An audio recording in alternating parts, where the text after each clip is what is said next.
yang mengendalikan saya ingin menghancurkan besi, sementara ingin menyimpan kertas. Artinya Islam itu mengajarkan kita itu kabeh biadillah. Apa artinya besi kalau di bawah rencana dihancurkan? Apa lemahnya kertas ketika rencananya diabadikan? Nah, ini pentingnya Islam. Artinya apa? Ketika Islam bilang al-amru biadillah, itu tidak bisa ditawar. Meskipun apapun kekuatannya tetap menang Allah. Seperti tadi, saya megang besi sama megang kertas. Orang tak tanya pasti bilang kuat besi. Tapi kata saya, ada keliru. Karena saya punya rencana menghancurkan besi, mengabadikan kertas. Artinya Islam itu mengajari tadi seperti yang dikatakan Kiai Ma'ruf, la haula wala quwata illa billah. Apapun ilmu kita harus digarisbawahi secara materi kuat besi, secara materi kertas lebih rentan. Tapi harus ditambahin. Tapi hakikatnya terserah yang mengendalikan. Nah di sini Islam mensifati Allah biyadihi malakutu kulli syai'. Ya terserah Allah. Jadi teori la haula wala quwata illa billah itu tidak perlu diperbandingkan atau diperbenturkan dengan teori usaha. Kalau ada penyakit ya kita usaha. Ada di kitab Ihya, di kitab Jawa itu diterangkan Nabi Musa itu pernah sakit karena beliau merasa dekat sama Allah itu gak berobat, tambah sakit, tambah dikasih nasihat. Para dokter tetap gak mau berobat. Akhirnya Allah sendiri yang ngasih tahu, udah kamu berobat saja. Bukankah terserah jenengan Gusti? Terus kata Allah, apa kamu mau bilang saya bikin sesuatu itu udah ada gunanya? Masa Allah bikin jahit ditanya, apa betul Gusti ini menghasilkan badan? Saya tidak tahu. Saya bikin juga enggak jelas. Kan enggak mungkin seperti itu. Tetap kata Allah, fa'ayna adu hikmati. Lalu hikmah saya bikin sesuatu dengan fungsi tertentu, lalu gunanya apa? Kalau semuanya tidak ada gunanya. Semenjak itu Nabi Musa percaya atau mau ikhtiar dengan obat. Tapi obat saja tidak cukup. Tetap al-amru biyadillah. Saya sering kalau ngaji bilang, kita takut COVID, ternyata nyusahu mati kita kecelakaan. Kita takut penyakit tertentu membunuh, ternyata mati kita kesetrum listrik. Tetap kita butuh tawakal. Meskipun bersamaan dengan itu tetap ada usaha melawan COVID, ingin menghilangkan penyakit-penyakit itu. Tapi tetap al-amru biyadillah. Sehingga ada keserasian syariat dan keserasian hakikat. Tapi saya pastikan Syekh Nawawi ini memang luar biasa. Jadi beliau menghentikan banyak hal yang menurut saya itu luar biasa. Jadi saya mengkaji tafsir Munir itu di antara khas-khas beliau adalah beliau bisa cerita tentang tentang kekuatan Allah Ta'ala dengan cara yang real. Kemudian kenapa kiai-kiai Indonesia itu ngadepi orang fasik itu tenang, tidak langsung antipati seakan-akan fasik selamanya. Yang soleh juga tidak jumawa seakan-akan soleh sampai mati. Karena kata Syekh Nawawi itu ketika menafsirkan wa yu'adzibal munafiqina insya'a aw yatub. Namanya hukum sosial sudah saja yang sekarang fasik suatu saat soleh, yang sedang soleh suatu saat fasik. Karena Allah itu bisa saja merubah. Orang munafik yang kayak apa biadabnya, kayak apa salahnya, itu Allah ketika cerita tentang dirinya wa yu'adzibal munafiqina insya'a. Allah ya bisa saja menyiksa orang munafik insya'a. Tapi tetap ada kemungkinan aw yatub atau Allah memberi tobat. Nah barokahnya itu kadang-kadang kita sebagai GNU itu dikritik gak jelas. Ya kita memang gak mungkin jelas. Memang potensinya ya yang sedang soleh ya bisa salah, yang sedang fasik ya bisa benar kan. Karena al-amru biyadillah. Itu ciri khas Nawawi. Jadi beliau dan itu membentuk kita semua di halaman 251 juz 2 beliau ngendikan haitsu razaqahum al-iman. Sehingga ya mereka bisa saja suatu saat dikasih iman. Jadi itu contoh-contoh. Kemudian di halaman 288 ketika ini biar benar-benar hallnya Syekh Nawawi memang saya persiapkan khusus karena saya memang gak perlu nyari. Karena saya punya takriran lengkap tentang tafsir Munir. Jadi saya hanya butuh kutip, butuh memindah saja. Karena naskah itu sudah ada di rumah, terus ini tak pindah di sini, dan rencana kitab ini tak tinggal di sini memang untuk hadiah kepada Gus Syauqi.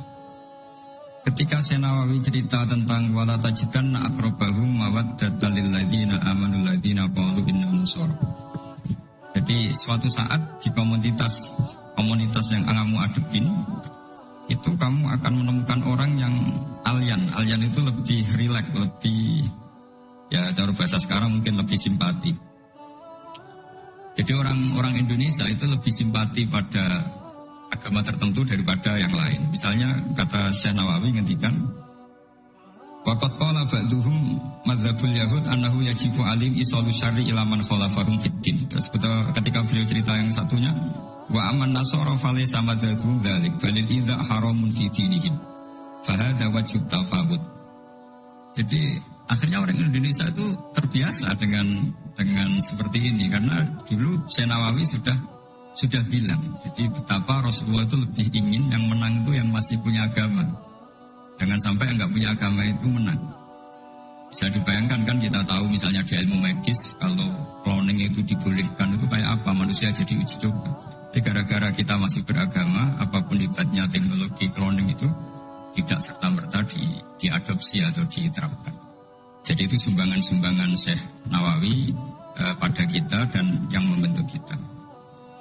Terus ini yang terakhir di kitab Nashihul Ibad. Jadi ini supaya benar-benar kholnya Syekh Nawawi di kitab saya halaman 112. Ini sekaligus penutup. Saya tidak akan matur banyak-banyak supaya nanti dikaji sendiri kitab-kitabnya Syekh Nawawi.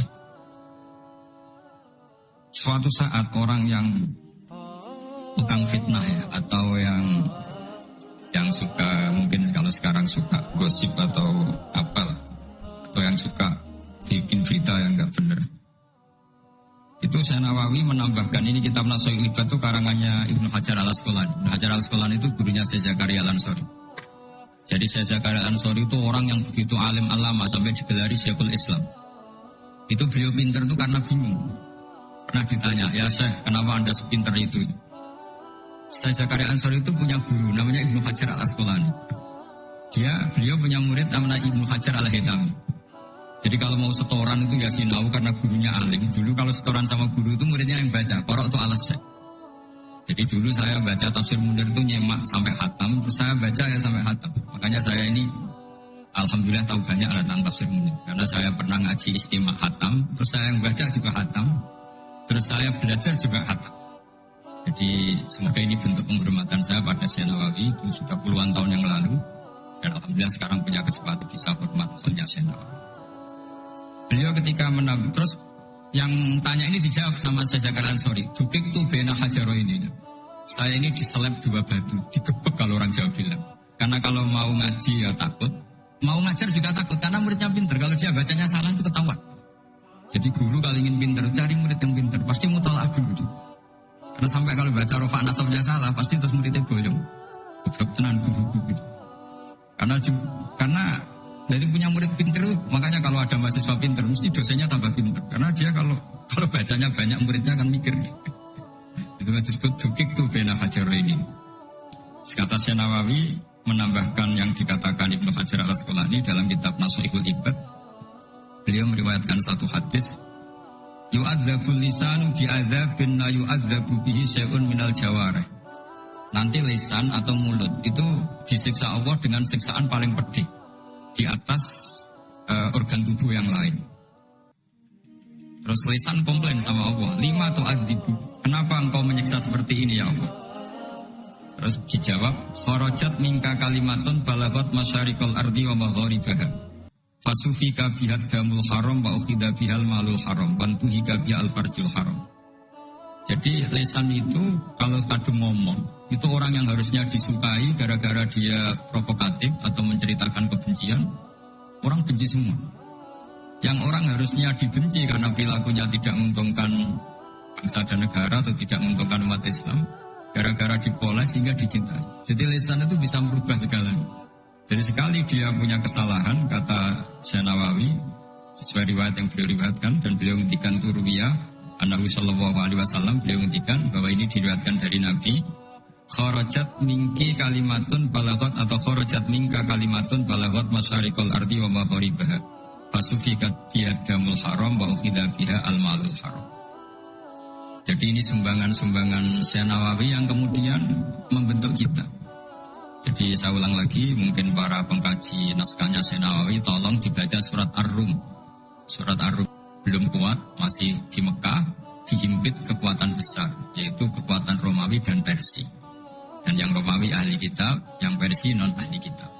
Dan orang musyrik itu non ahli kitab. Jadi tidak berkitab. Ternyata Nabi ketika orang Faris menang, Nabi dicibir sama orang-orang musyrik bahwa nasib Anda yang katanya punya kekuatan langit pasti nasibnya sama dengan Romawi. Tapi ternyata Allah akhirnya memenangkan Romawi. Dan ketika Romawi yang menang, ini oleh Syekh Nawawi ditafsirkan kemenangan yang punya kitab apa?